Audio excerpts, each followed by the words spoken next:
qui motive ces travaux? Est-ce que c'est parce qu'il y a un accueil croissant des passagers ou est-ce qu'il y a une autre raison? Alors, il y avait d'abord une sous-capacité chronique des aérogares.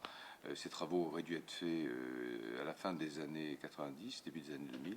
Et puis, l'avenue du TGV et la crise du 11 septembre nous a fait ralentir les travaux dans cette zone. On s'est concentré plus sur le secteur low cost. Mais maintenant, il est temps de réaliser en fait cette extension parce que les modes d'exploitation des passagers ont changé et donc il faut qu'on optimise ces modes.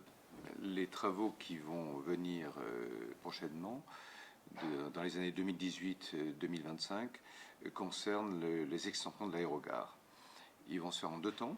Le premier temps, donc 2018-2021, ça sera le cœur de l'aérogare qui va s'inscrire entre le hall 4 national et le hall 1 international, et ce qui va permettre d'agrandir notamment au rez-de-chaussée les espaces d'accueil et de traitement des passagers à l'arrivée, l'information, les services clients, bagages, etc.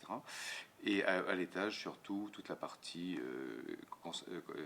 des postes d'inspection filtrage, donc la sûreté, avec aussi un grand volume qui sera donné au commerce et aux services. C'est justement une des grandes innovations de ce que va permettre ces extensions, c'est que les commerces vont pouvoir se retrouver regroupés dans un vaste mall et qui va servir tant les passagers internationaux que les passagers européens ou les passagers domestiques. Vous êtes l'un des aéroports de France le moins endetté. C'est ça, on est très peu endetté, on a 8 millions et quelques d'endettement actuellement, ce qui est ridicule par rapport à notre chiffre d'affaires de 130 millions. Et donc on a une capacité de financement propre qui nous permet d'aborder ces deux phases d'investissement avec évidemment un recours à l'emprunt pour une partie sans aucune difficulté. Pour parler de l'AMP de demain, c'est plus de long courrier et de low cost? En ce qui concerne les longs courriers, oui, ce sera donc les destinations Asie, États-Unis et Moyen-Orient.